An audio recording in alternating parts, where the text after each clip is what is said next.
Hello, this is Dr. Pritchett with Professional Pharmacy Services. And today, as we continue our Top 200 Medication series, we're going to discuss beta blockers. Beta blockers are used to treat high blood pressure, also known as hypertension. They're also used to treat cardiac arrhythmias, and they play a major role in heart failure treatment, as well as post myocardial infarction and stable angina treatment.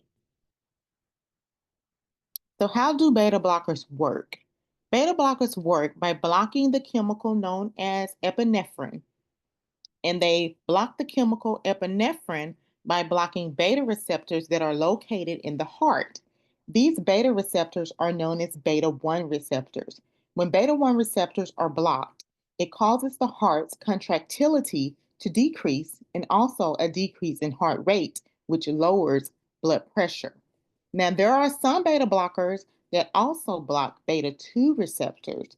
Beta 2 receptors are located in the lungs, and the blockade of these receptors may lead to bronchoconstriction. So, if a patient with asthma or COPD requires a beta blocker, a beta 1 selective blocker must be chosen. Common drug interactions include calcium channel blockers and other medications that can decrease heart rate. Also, diabetes medications such as insulin and sulfonylureas. One thing that beta blockers do in patients with diabetes, they can mask the symptoms of hypoglycemia. Some of these symptoms include palpitations, patients may experience sweating, anxiety, and the beta blocker can actually shield these symptoms. So you're not able to tell if the person is going through a hypoglycemic episode. They can also enhance hypoglycemia in patients who are on specific medications, including insulin and sulfonylurea. So you have to be very, very careful in patients with diabetes who are taking beta blockers. Beta blockers are also CYP2D6 substrates. So you want to make sure that when a patient is on these medications, that interactions are being monitored with 2D6 inhibitors. Pharmacy tech students, just know that 2D6 inhibitors can cause drug interactions with beta blockers. Pharmacy students, we will go into more depth about these specific interactions in another lecture. Side effects of beta blockers include cold hands, fatigue, shortness of breath, erectile dysfunction, bradycardia, hypotension, insomnia, and depression. So, what are some easy ways to memorize the generic names and the brand names of beta blocker? Or to just identify a beta blocker when you see them, which is going to be very important for the pharmacy tech students. Um, I say that beta blockers are funny.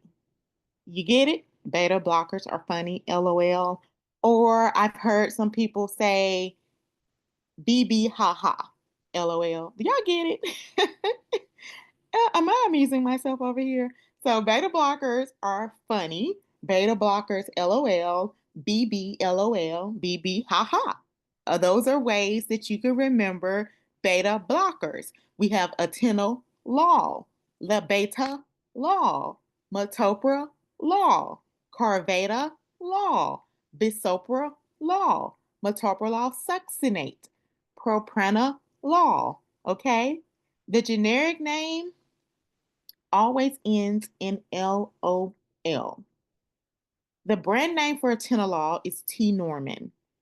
The brand name for labetalol is Normadine or Trandate.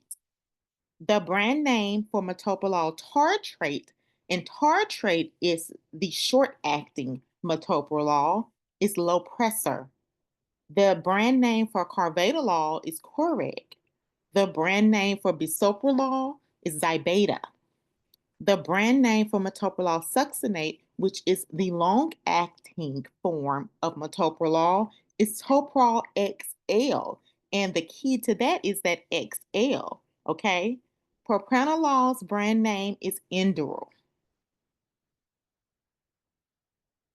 We are professional pharmacy services. We provide pharmacy education for adults as well as high school seniors through the various school districts. We offer tutoring services for pharmacy technicians, pharmacy students, and pharmacists. Visit us at www.professionalpharmacyservices.com, Facebook Professional Pharmacy Services LLC, TikTok PPSEEE25, or Instagram PPS EEE.